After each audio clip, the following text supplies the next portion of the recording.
Hey everybody, welcome. And how is everyone doing? I hope you are safe on this. Boy, oh boy, what day is it? What day is it, Joseph? What is today? The 29th. This is okay. It's 2 days before the event that everybody thinks is supposed to be an event, but as far as I'm concerned, is a non-event, and that's the day that it's supposed to be substantially complete, whatever that means. Since they have over about $150 million of work that's to be done.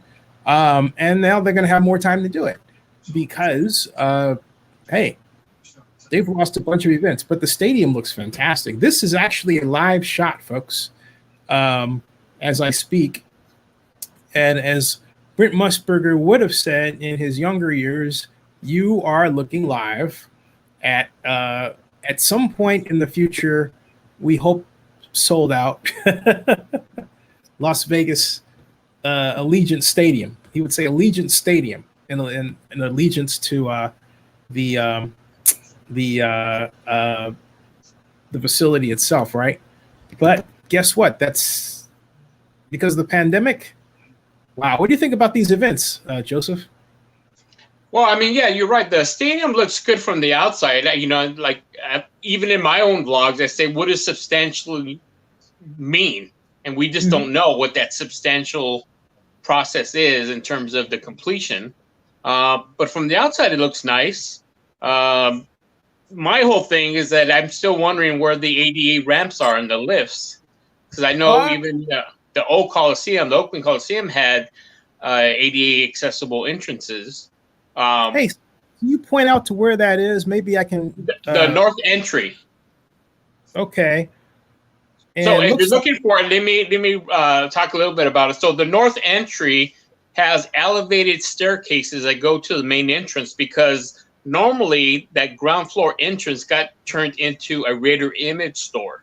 And that's the highlight of the stadium at the north entry.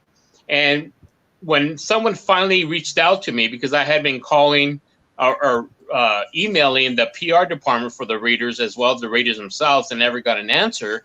But mysteriously enough, a couple of days ago, when I kept pushing that issue, somebody that I believe either working for them sent me through their own personal Twitter account a picture and told me that, oh, we do have ADA accessible entries. But the picture, which is fine, which is really great, but when you look at where it is and then you take a zoom out photo of the north entry, it's on the second level. So my question was, well, how do you get to that second level if at least from the facade of the north entry, you don't see any ramps or lifts?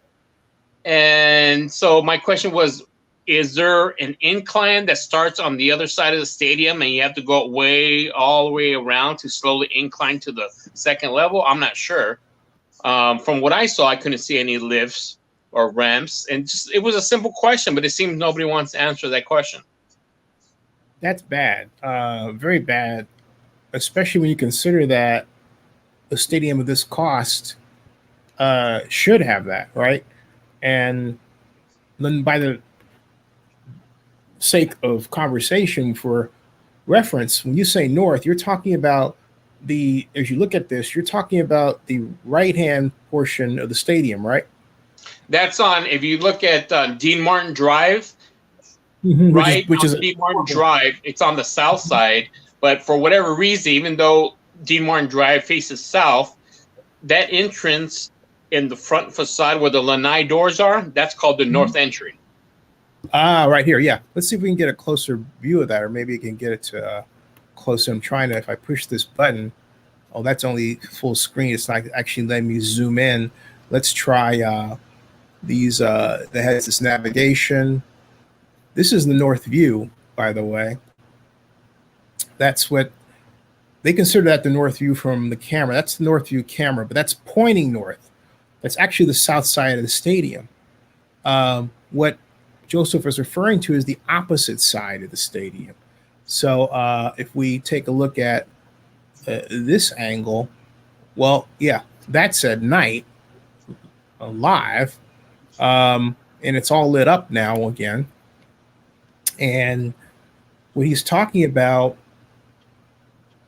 doesn't really pretend there's steps, but I don't see a ramp. Right. But I don't see a ramp. And there are quite a bit of steps. So that was my thing. Maybe there is a ramp hidden somewhere, but if you look at the preliminary mock-ups that they did, there is no ramps there or lifts, because it's not just the handicap that utilize lifts. You have a lot of people with severe health issues and problems that can do stairs and may not be under that category of wheelchair accessible, but they're ADA fans.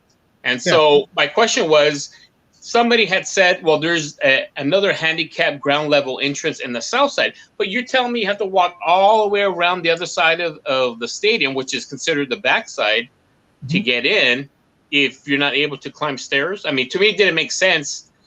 Why have an accessible entrance on the second floor, but yet there's no visible ramps or lifts to get to that second level? Yeah, and what I'm trying to do, folks, is get this to line up to appear again as Joseph is talking. It's got a mind of its own, but hey, I'm used to those things. Again, I wonder if also because of where they're located, in other words, because it's located in Las Vegas in the Southern Valley, I'm wondering if there was this thought that they didn't really need to take as much care, or attention to such issues. In California, ADA is Americans for Disability Act, and California has taken that seriously for decades. I remember when I was a columnist for the Montclarian in Oakland, and a guy named Michael Perchovis was a People's Park Berkeley activist that I interviewed and wrote about. He was wheelchair bound, and one of his big issues was, accessibility. He was such an activist, though, that he had another issue where his ADA rights were violated when the Berkeley police accosted him and threw him into a van with his wheelchair in a very violent act. And that really sparked a new movement toward people paying attention to ADA rights. So, but by contrast, when you look at this building, there's nothing about it that spells ADA. You would think, to piggyback on what you said, what's interesting too, like that was my same thought process. I know California is very strict with those type of regulations. What's interesting is that San Diego, when the Chargers were still there, and I would go see the Raiders play in San Diego, if you had a handicap placard, you get a park free. And that was part of a lawsuit that was filed against the Chargers for ADA accessible parking. And so, California really pays attention to those because ADA is considered a civil right. It's a civil rights act. And so California is really good with social issues like that.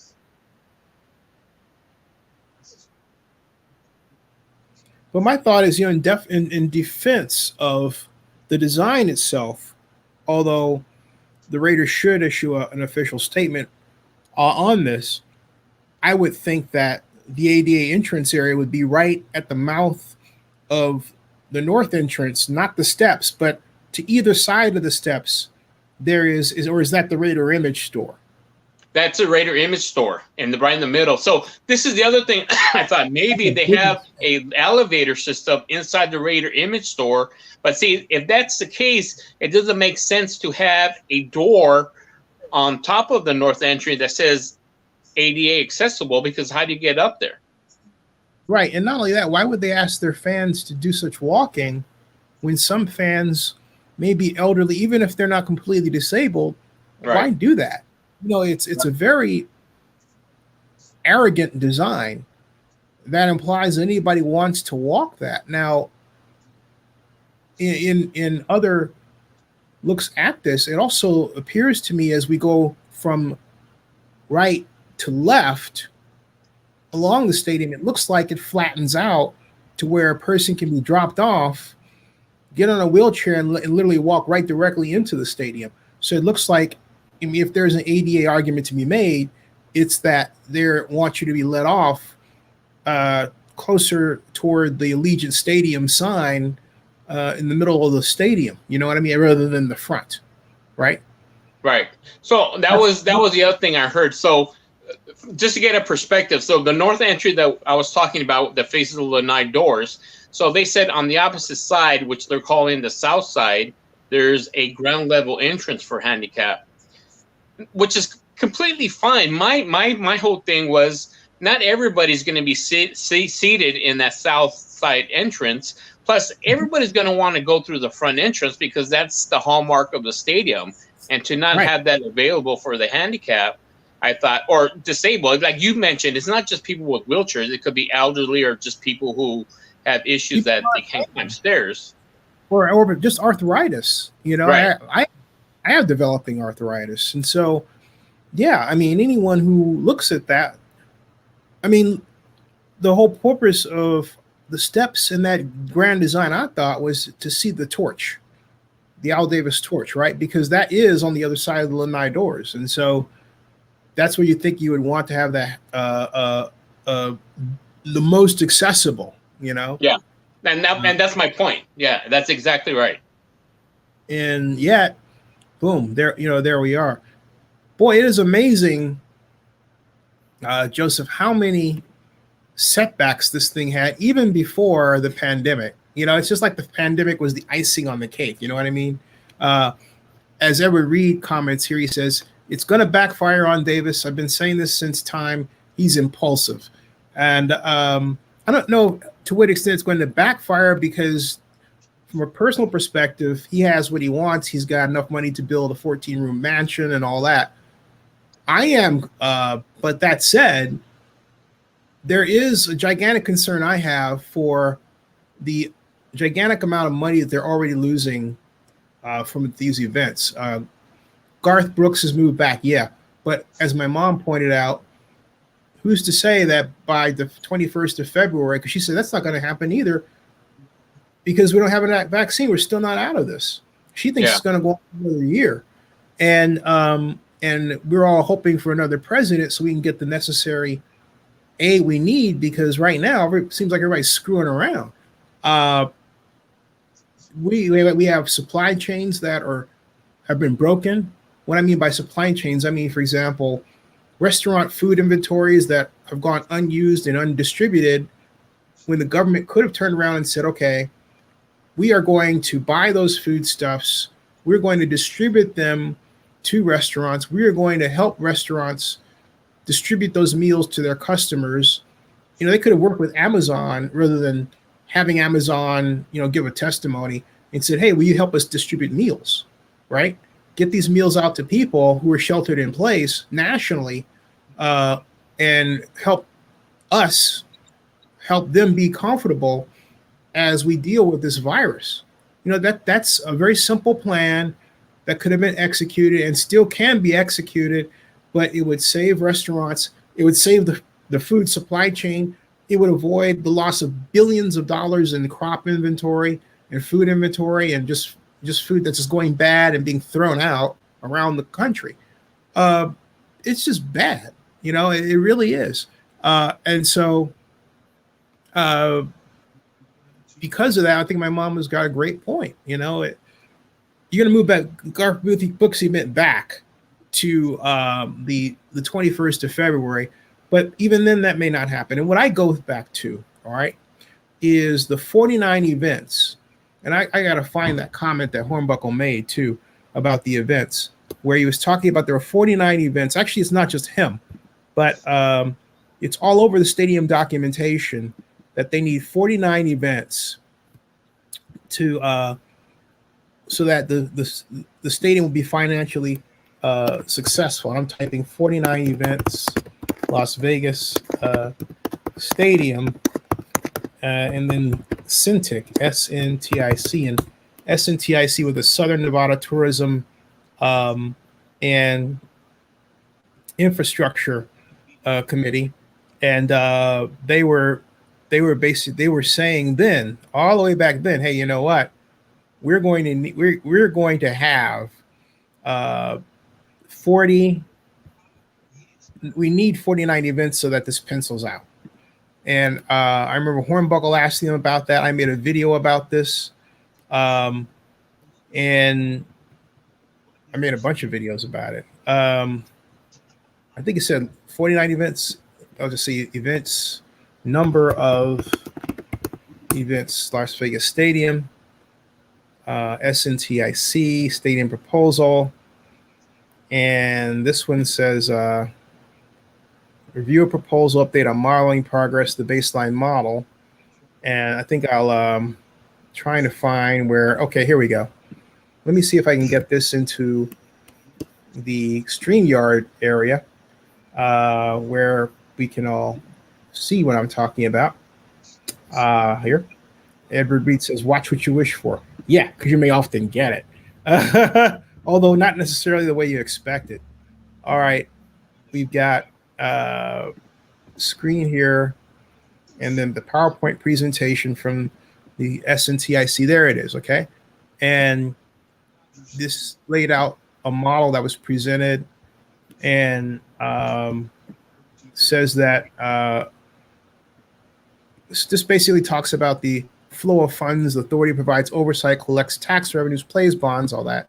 And then it's an NFL stadium model and the public sector contribution, the room tax, and talking about it being sufficient to fund public debt. And notice these are all rosy scenarios, right? But I'm not really talking about that right now. That's kind of hallowed. That's covered ground here. Okay, a separate stadium event company oversees the day-to-day operations. Now here we go, right here. They were forecasting 46, all right? 46 events. See that? 46 events, 65,000 seats, 70 premium suites. They've upped that to 120.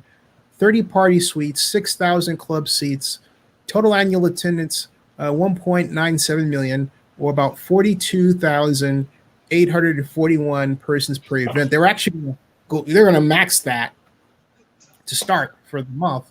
Event occupancy rate they were estimating at 70%.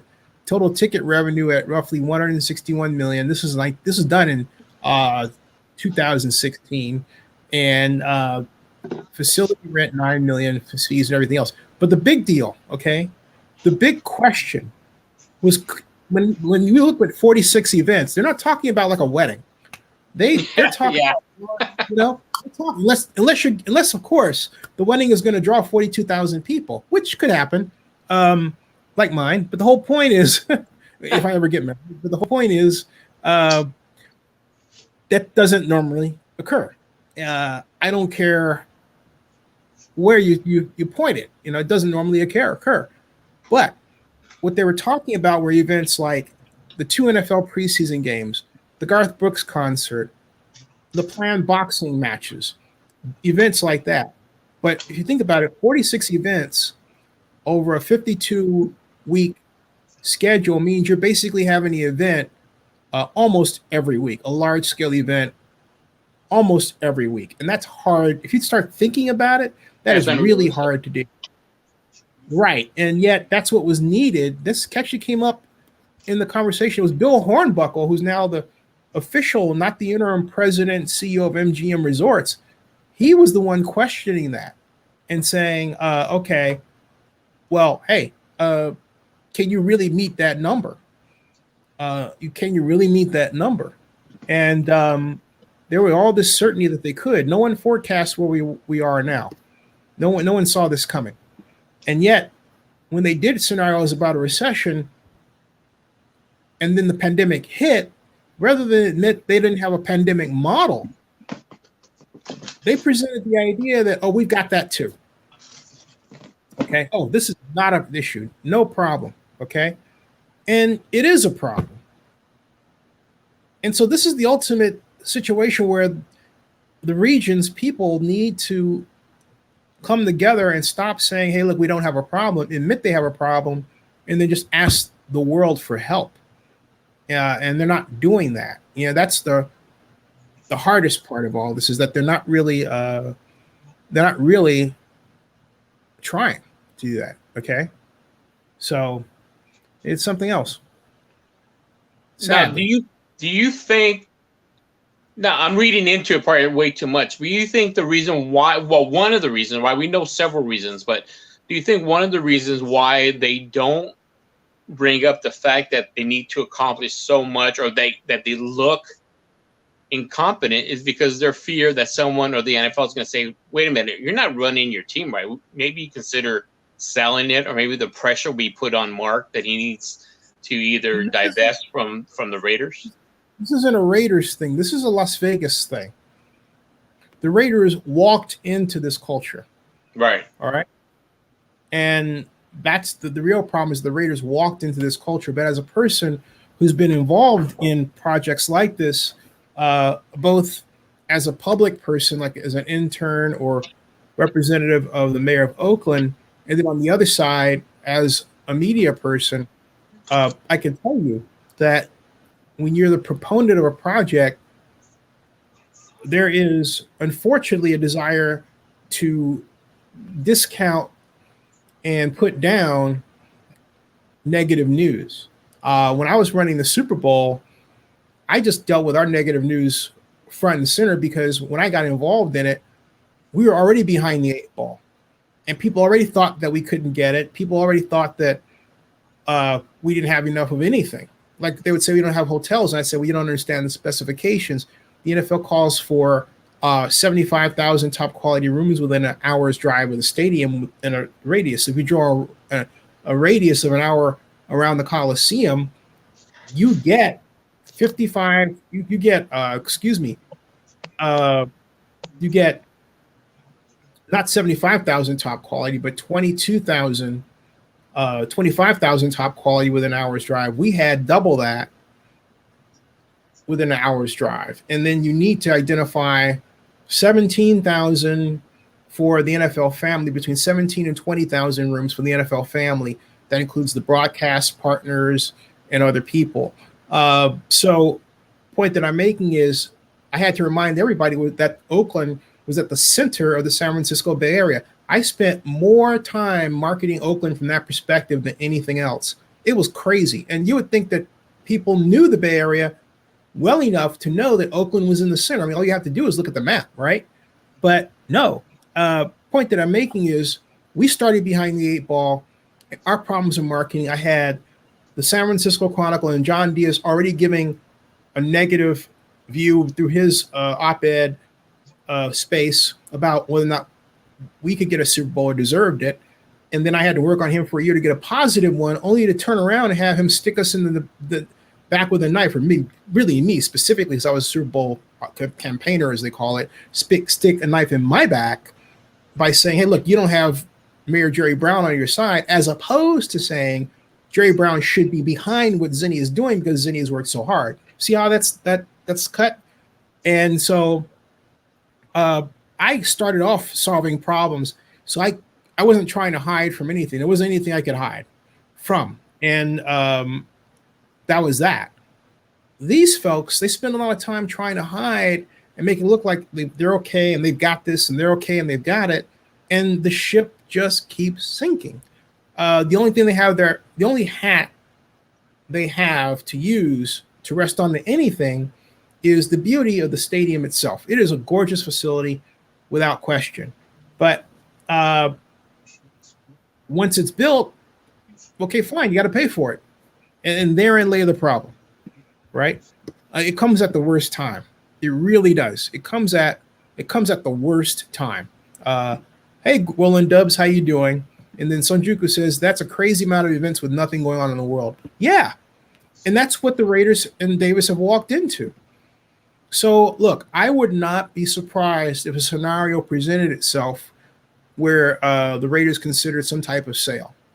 I don't know how that's going to transpire, but given their fiscal obligations right now as Stadco there, with having to pay back Bank of America, that loan, with the dicey situation with their sponsors because of the pandemic, the only way they're going to be able to get out of this clean is a bailout from the government. Because look, the NFL itself is losing billions. All right, billions. And so the NFL is not going to comfortably be able to turn around and say, okay, Raiders, we can give you X.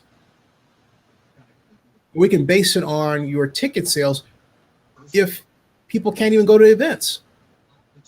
If this extends to the next NFL season, all right, wow. I mean, it's very important to have a vaccine. It really is. I can't underscore how important it is to have a vaccine. What do you think? Well, yeah. I mean, I think all along that's my one concern or worry is that he's going to have to do something with regards to the team. I don't know if Adelson will step in, or whether or not even Mark wants to go down that road again. But I always thought, as probably you do, is that secretly I think they made up for whatever reason. I think the NFL initially didn't want Adelson because of the optics of the gambling until they got that situation fixed or ratified. But it seems, as we talked before with the Adelson situation, is that I always believe, since the Adelson family owns the Review Journal, and all you have is a bunch of PR news coming out of the Review Journal, there has to be some kind of, mutual understanding, because they could have easily drilled into the Raiders easily from a newspaper perspective, but they chose not to. So I have to think behind the scenes, there's actually some compromise that they worked out. I wonder. And so I have happened to find this article. This is from Alan Snell's LV Sports Biz blog, asking the question, will Raiders Allegiant Stadium draw 46 events annually in Las Vegas? That was done August of last year. Give me one second. Sure. And this is saying that AEG, and so basically, and I'll wait for him to come back, but I'll just recite this. This says that skeptics doubt the Raiders' home stadium that is scheduled to be completed July 31, 2020, substantially, really, will actually stage 46 events. And now you could just say that's completely off the table, okay? It just is. And so he says, let's do the math. The Raiders will have 8 regular season games and 2 preseason games. All right. So he says, let's subtract 10 events from 46, and that's down to 36. Then he says, okay, so first of all, let's take that one. Right now, there are not 2 preseason games. So we take those 2 preseason games, put those back, and now we're looking down. If we had 8 preseason games, we would have 38 games. 38 events we would have to still 38 event slots we would have to fill, excuse me. Then he says UNLV's football team would have another 6 games a year. Well, they got to replace the Cal game right now. And so let's say that they do, all right, that's still down to 32 rather than 30. Then he says the Las Vegas Bowl adds another event, and that's iffy. And then he talks about the UFC, the MMA fight show promoter and producer, says it will stage an event, so that's 28. But for our purposes, we're at 30, okay? Then he wants to transfer Sam Boyd's monster truck and supercross motorcycle races. And he says that's 23 dates, but nobody's doing monster truck and supercross, so forget that. Then he says Rugby Sevens in early March. That's not happening. Forget that. Then he talks about concerts. We've already dealt with that, okay? So he says 3 concerts a year reduces number to 20. Maybe a big international soccer game and a wrestling entertainment event a year would take the number of annual events into the teens. He says, unfortunately, there will be a Super Bowl, undoubtedly rather, there will be a Super Bowl and perhaps an NCAA basketball Final Four, but those are one-off deals and would not be annual. And he says the Raiders are receiving $750 public money, but he misses something here, all right? And he says that the revenue is part of what is needed to pay off the Bank of America loan, and also they need that revenue to operate the stadium. Okay, that's where the revenue comes from for stadium operating costs, in addition to satisfying the debt obligations from the line of credit. So it's not, Alan Snell started off great with one side of the equation, but it's like he didn't take math and figure out how to complete the equation. Okay, so he identified where the revenues might come from, but he doesn't know where they're going to go to and what costs they're going to go to pay for. And what they would pay for are stadium operating costs laid out in a spreadsheet that I presented before, which come up to, I believe, $695 million over the 30-year course of life of the stadium. You look at that from a perspective of a bond issue, right? So they were actually in the negative even during the pandemic, unless of course they got a nice bailout. But if they don't get these events, and I didn't actually take that number and break it down on a per event basis to see what the loss would be, yeah, I'll do that. But point I'm making is this structure where, because the Raiders are Stadco, the debt is going to fall on them is a bad look. And so it's not at all off kilter to say, hey, you know what? The Raiders are going to have to figure out some kind of way to get extra money. And I think they're going to have to do it by selling a portion of the team beyond what they've done before, if not the whole team. And so that's the situation they're in. They're going to have to just have a silent partner, though, right? Someone else has about 10% of the team. He has a number of partners. Okay. A number. But as I last recall, 20% of the Raiders was up for sale, even during the time that he was looking to get out of Oakland to head for Vegas. And in the case of Allegiant Stadium, they've got a sports book in there. Do you know that? They got a sports betting lounge. That's exciting stuff. Yeah, that was announced today. That's exciting stuff. So the seeds are in place for a sale to a casino owner. And I can see that, like in a number of things, it being accelerated. It's funny how, as we've gone through this, the pandemic has served to accelerate or put in motion events that were already forecast for the future. Like, for example, well, one day we're going to be working out of our houses, right? We're not going to have to drive into work. Well, we're there. Or one day we're not going to be using our cars as much. Well, we're there. Or, we're going to be ordering out and working a lot online and ordering our food to be, brought in, right? Well, we're there, right? If you think about it, the pandemic has accelerated all the things that we said might happen in the future. The pandemic has brought them right up to present day. It's remarkable. And so I think it's fair from that perspective to say, you know what? The pandemic is forcing us to look at the Raiders situation, and we all said that the worst case scenario was the Mark would have to sell. They would have to sell. Well, that worst case scenario is coming up. Now, some of you out there are going to interpret this as, Zenny thinks the team is coming back to Oakland. No, I'm not, because there is a lattice work of complex contractual obligations that have to be met. But also, I will say this, you don't spend all that time and money building a stadium, a large event center like that's not even owned by you, it's owned by the public, and then just let it go unused and it's state of the art, and you're going to turn around and ask somebody else to build another one? I mean, that's called in the middle of a pandemic or just after. I mean, that is all kinds of stuck on stupid. Okay, so don't even think about it at all. What do you think, Joseph? Well, I mean, I would have to say that, it's just inevitable. I think financially they're going to have to do something. Like you said, whether or not it's completely sell the whole team or sell a big portion of the team, it's a little scary, because moving forward, how do we?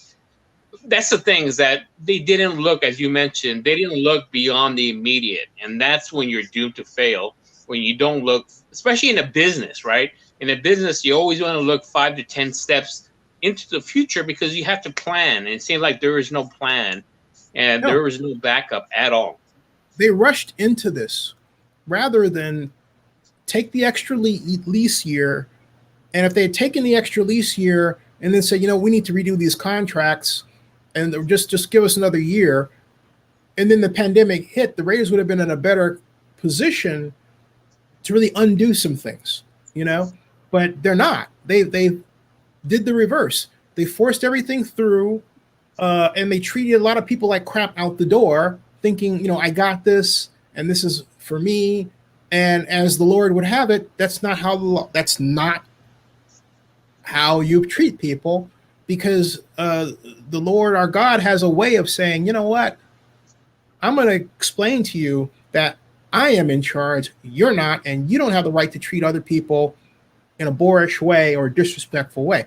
As far as I'm concerned, that's what this is about with respect to what's happening to the Raiders at this time, because it's just one thing after the other. You know what I mean?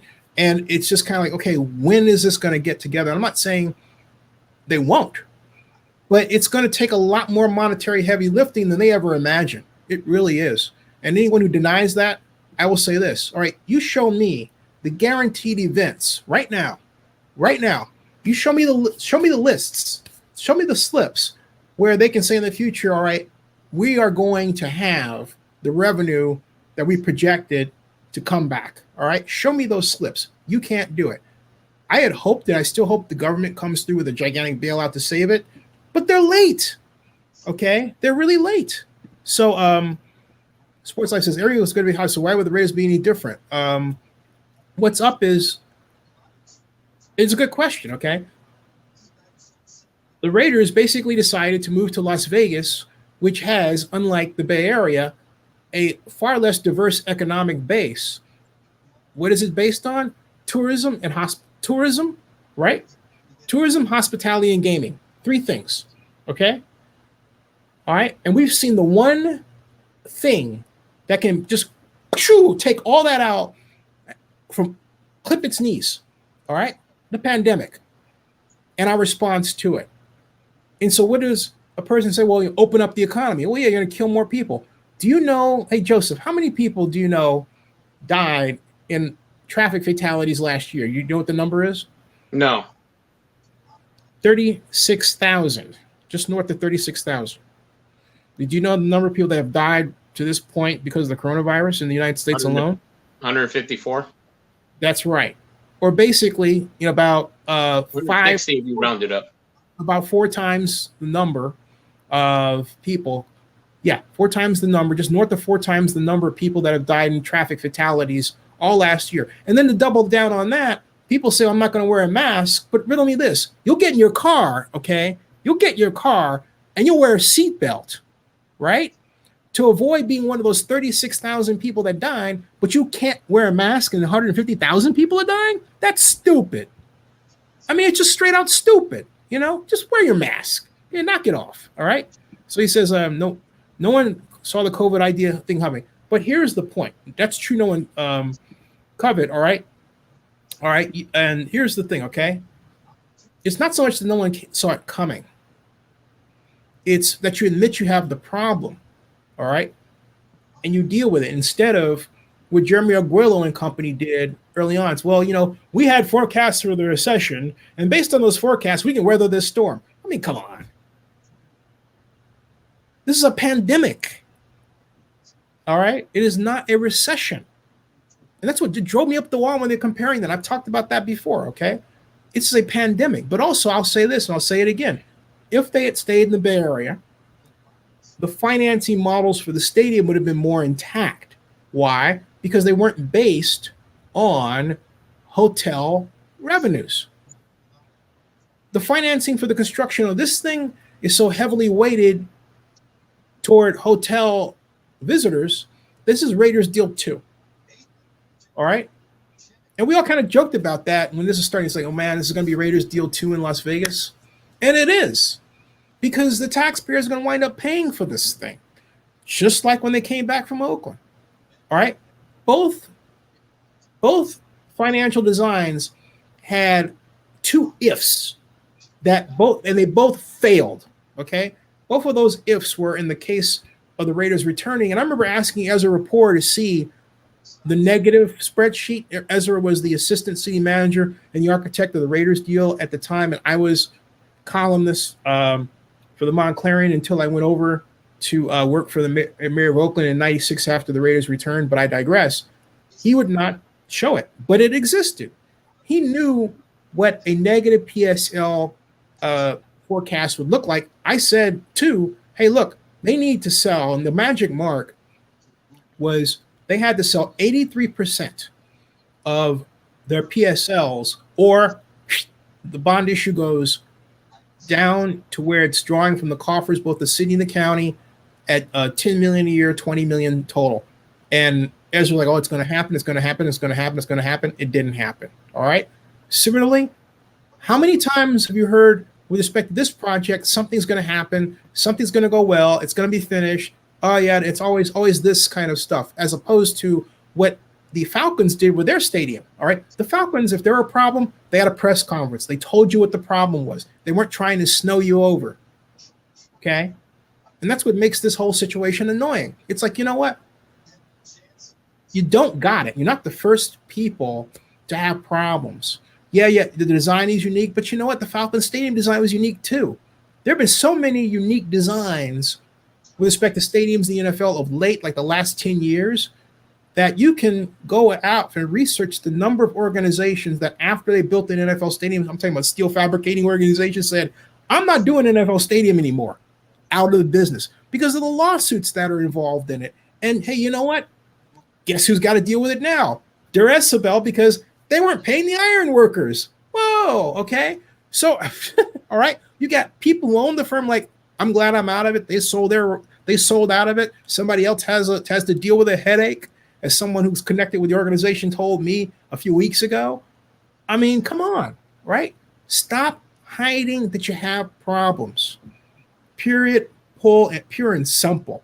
Because it's the old saying here, the bigger they are, the bigger they are, the harder they fall, Joseph. Well, in this case, it's the more expensive it is, the bigger the losses. All right. And the problem that I have is that you start to feel for those who like to be informed, you start to feel like they're playing us for chumps because they refuse to tell us the truth about what's really going on. And I don't think any of us would have a problem to say, hey, we're having problems with this, we're working on it. Maybe they can even say any suggestions from the public will be greatly appreciated, even though they may not use it. But be honest. And say, if you're the type of individual like us, we feel like we're being played for chumps. And on top of that, again, I say this again, I've been in that position. Okay, I've been in that position as a media person. I've been in that position as a public official. So you can't snow me. All right, you might think you can, but you can't. You might, say I don't listen to Zinni and all that, but at some point, you got to deal with the fact that there are no new things here, folks. All right. You have a lot of people who are new to this because were it not for the Raiders building a new stadium, they would have no reason to pay attention to any of this detail. Okay. So, and so they're learning on the fly. Go ahead. And so basically some people are going to want to put their faith rather than putting it in God. They're going to put it in people that they think have it and are right because they have a title and they look like they should have the part, right? Which is ridiculous. And you know what that got us before, folks? It got us the Challenger accident, among other things. So this is the time right now when we need to put down the hubris and say, okay, we don't got it. What's the next steps? Anybody in the public have ideas? Like, for example, I've said before, and I'll say again, the Raiders need to do tax increment financing zone around the stadium right now. Go to the legislature, all right? Carve out some pieces for affordable housing from it. Ask for a 50-year bond issue. They're going to get a lot of criticism for it, but it's a signal that, hey, you know what? We can't do this in normal ways. And let's see what the legislature does. Okay, let's see where the bill goes, because absent that, they are going to be looking at a situation where that thing is going to be sitting empty and someone's got to ask the magic question, can we afford to run it? You hear what I'm saying? Can we afford to run it? Finishing it is one thing, but can you afford to run it? And right now, you can't afford to run it. The people who have to pay the bills, all right, within that are going to wind up being the county unless they don't answer that question. Because if the Raiders don't have the bucks and the county is the owner, then the county is going to have to pay the freight on this stuff. If it's not coming from events, they're going to have to cough it up. They have to really figure out. And if I'm Jessica Colvin and I'm the finance director, I'm having meetings on this behind the scenes right now. Right now. Okay. Not later. Right freaking now. All right. They're not doing it right now. They're screwed. Period. Let me get some of these comments in here. Says, do you think Mark is panicking right now like he's making a bad move? I think Mark would look at it like from the perspective of, hey, you know what? I've got a lifestyle I want, but I've got some problems I've got to settle. So it's not like I made a bad move all the way around, right? I mean, he's got a house he's wanted for some time. He's got the ability to carve out his lifestyle in a way that he wants. He can turn around and say to his dad, hey, look what I did. And he can blame the rest on circumstance. So that's, I think, where Mark's head is at. It's a personal victory for him, without question, but it has some professional problems. But out of this, does he personally look bad from it? He does from the standpoint of, hey, what would have, will always be the question, what would happen if they just simply stayed put? Okay, as beautiful as that is, you always say that, but then it's like, yeah, but. And there's going to be these yeah, buts for a long time. And a lot of people are going to come along and say, well, you know, who forecasted the coronavirus? But the bottom line is you got SoFi Stadium that doesn't have anywhere near those problems because the guy who owns it is freaking rich. And he can basically draw his money from different sources. And it sits on a base of land development that can be pivoted. Okay, you say maybe it's retail, but maybe he can shift to housing, or maybe he can shift to manufacturing. The whole point is he has a base of land that he controls. Mark doesn't have that. Okay, and it's privately funded. I'm sorry. Go ahead. And it's privately funded. Yeah, and it's privately funded. So there are a lot of ways that Stan can take care of the issues that he would find there. But look, Mark, absent a partner like a casino, like somebody like Sheldon Adelson, all right, not the same deal. And it just so happens that you've got Las Vegas Sands hurting overseas and looking for some kind of way to maintain their going concerns for the future. Then, of course, you've also got Las Vegas Convention and Visitors Authority, which has just built its convention center, convention expansion. And to me, I've always thought, well, how come if they actually own it, Clark County, why isn't that in the ownership of Las Vegas Convention and Visitors Authority, right? That could happen. Okay. So, I mean, there are a lot of scenarios of change that open up right now that we have to focus on. And of course, he said, Mark never listened. Why would he listen to us now? You know, it's a great point. But my point is this, you know, and I say this to myself, okay, it's a matter of confidence. If you're confident you have the right idea, state it anyway. I don't care if you're 4 years old or 60 years old, state it, or 6 years old or 60 years old, state it anyway, okay? John Doe says, why do they have to tell you something? Are you involved in their project? Are you paying for the stadium? Do you live in Las Vegas? Why do they have to tell me something? I don't understand the question. And in terms of being involved in the project, that's the wrong question. Let me take that one because I'm going to have some fun with this one. Are you involved in the project? Well, let's see. When I did get involved in this, and I talked to a guy named Guy Hobbs, who is, if you don't know how Hobbs and Hong is, you know, you have to go to the internet to search it. Even then, you don't understand what you're reading. They were the financial advisors that formed the bond issue. All right, so Guy Hobbs is a friend. And it's because I gave him what, until I came along, was, until I came along, he had no stadium pro forma model to base out off of what he was going to be doing. I already had one because I've done this stuff. So I shared it with him. We talked a long time about a lot of things related to bond issues, stadiums, financing, the National Football League. He was bouncing stuff off me. A lot of stuff I never at all had reason to write about because I didn't want to blow my source, okay? And I didn't want to blow a friendship. He's a good guy.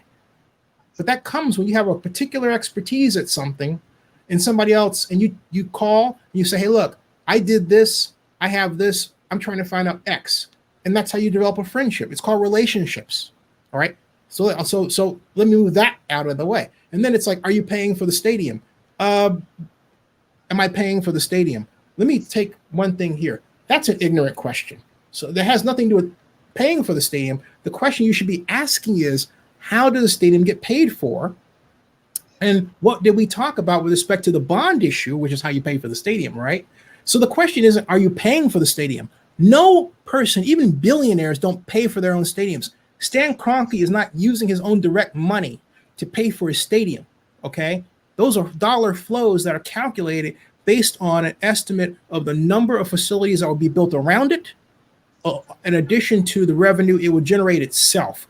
No billionaire in the history of modern stadiums has paid for the stadium that person owns entirely with their own money. Ideally, as Bruce Allen was always fond of telling me when he was over at the Washington NFL football team, Zinni, we love public money. There's a reason for that. So I'm just basically taking your questions apart one by one, okay? And then, do I live in Las Vegas? Hey, you know what, pal? I've covered Las Vegas and CES for the last 10 years. I feel like I know Las Vegas and its culture really well. I love the city, okay? Do I need to live there? No, but you know what? A lot of people who love Las Vegas don't. So I basically just sort of just taken all your questions and just torn them apart and put them aside. Next, says, because Zinni, I like that, all right? And so he says, yeah, I just, okay, there you go. Well, people like this like to come in, and here's my point. Rather than having an intelligent conversation about this, they have to do this Facebook thing where they give these like one-off answers, like they think that, they're putting people down, okay? Rather than learning something, all right? Rather than having an informed conversation where you have knowledge, I have knowledge, if we don't have knowledge or I don't, I ask you questions or vice versa. We research, we find it, and we both mutually grow. That's what happens, okay? So, but unfortunately, a lot of people don't want to do that now, and so they wonder why we're in the middle of this situation. I don't. We have an attack of the stupids. We really do. It's just like I was on a panel last night talking about Howard Terminal for the Montclair Greater Oakland Democratic Club, and this guy comes in and he just wants to say something, which is fine. But if you're going to say something, it makes sense. The Coliseum has roughly a $47 million, $50 million, okay, $47 million or $50 million environmental remediation cost, okay? And Howard Terminal, it's $150 million. Now it's at $191 million. But this guy comes in, it's like, well, it's an environmental remediation. And I said, well, you don't understand. I understand that there's environmental cleanup that has to be done. But the reason why Howard Terminal was ranked number 5 and not number 1 was because of its environmental cleanup cost, which then in the year 2000 was $150 million, okay? And then today it's $190 million. Whereas the Coliseum is, for all practical purposes, unchanged. But but in spite of the fact there's a cost difference, he's going to say, oh no, he said it's the same. I said, what? It's just to say something, right? And it in other words, it does nothing. A person like the one that just responded had nothing to say, and so, hey, look, you have nothing to say, and I'm making room for people who have intelligent things to say. So Joko says, do you think we can honestly pull off a full season? I pray that we can, and I think, look, I think the question now is, and Joseph, will we have a full season with regular people? Because look at all the people that are taking buyouts.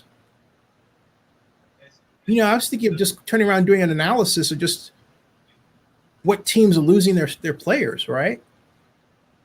Because you start losing a lot of star players, then the question is, do we do that? Why do we do this? And then you start talking about putting an asterisk by the Super Bowl for whoever gets there. Well, there's 5 up to now that have opted out, and I predict there'll be more. And the reason why I think there'll be more is that they're still trying to finalize the word or the verbiage in the contract of how to opt out. So I think once that gets finalized, you may potentially see a lot more people opting out for safety reasons, obviously. One thing I'd like to point out is that what we see in Major League Baseball may be an indicator of what we're going to see in the NFL, because the NBA is in a bubble, or what they're calling a bubble. Major League Baseball isn't. Look what happened. The Marlins, from one day, they had 2 infected players to 13 in one day. Now, how many of those, because you go through contact tracing, how many of those people expose other members of another team? Because you watch them play, they're not wearing masks when a batter's on first base, a runner on first, and the first baseman, they're both right next to each other without mask. So you don't think that scenario played out between Marlins and other teams? So now you have 3 teams that were affected by this issue: the Phillies, the Yankees, and the Marlins. So the Marlins got suspended the games until Sunday. So they just lost 4 or 5 games in a shortened season. So you don't think that, because the NFL is not having a bubble? Nope. And it's just like willy-nilly. I don't get it, because as popular and as lucrative as the NFL is, you would think they would take every possible step to not have these issues occur. And now when you said the NFL and Oakley came up with the face mask to wear in their face shield, now they're not even making it mandatory. They're making it optional. Wow. No, and then Sanjuku says 6 players for the Patriots alone. And Sports and Life says, so far in the NBA bubble, no COVID cases. I'm going to have to make that the last one and close that. And so we'll talk off camera backstage. We'll be back tomorrow, folks. And stay safe out there. We're gonna continue part 2 of this discussion tomorrow. This is fun. And hey, folks, be a Zenster. Come on in with ideas and thoughts, not to flame, okay? Because I used to just ignore people, but now I'm going to take on your comments, and I'm going to address them in a way that shows that I'm thinking about what it is that you're saying. But my point is, if you're going to come to this channel, rather than have that kind of repartee, why not say, hey, I found this situation. How does this compare with the situation today? Or what about this idea? Talk about ideas. But a number of you come in like this John Doe person. You don't talk about ideas at all. Or you come with the idea of trying to put down somebody, and then you're, and everything else. And I'm saying, why do you want to live your life like that? I mean, you have to be a really sad sack. I'm serious, okay? To want to just get online and do that sort of thing. Have fun with life. Think about problems and solutions. Be part of the solution, not a part of the problem. Your thoughts, Joseph? Well, I couldn't have said it better than myself. I mean, these are fun conversations. I always look at an opportunity like a John Doe is to intelligently respond like you did to that question. I think what he was trying to do was put you down and say, well, what do you care? It's not your money. But that's basically what he was getting at. But then I question as well, who's John Doe? Why would you have to hide John Doe? It's a mysterious person, so who knows who that could be? I care less at this point. It was just fun to have the opportunity to handle that way. But it's also not fair to those people like Sanjoku, who says soccer seems to be working. Players fall off the field protocols. See, and then he says, "Thank you guys, great show." And Sports Life says, "And Giants are losing, by the way, 6-3. No, go A's, go A's." Oh, and he says because people are stupid nowadays and have a common censor. Yeah, we gotta hope. I don't know how that'll be a great show. How did society get this way? That's for another time. All right, everybody, stick around backstage there. We'll see you tomorrow. And we're at 59, 48. Maybe we count down 10. Oh no, he says no common sense. 7, 6, 5, 4, 3, 2, 1. We've hit an hour. Cool. Only I just wanted to do that.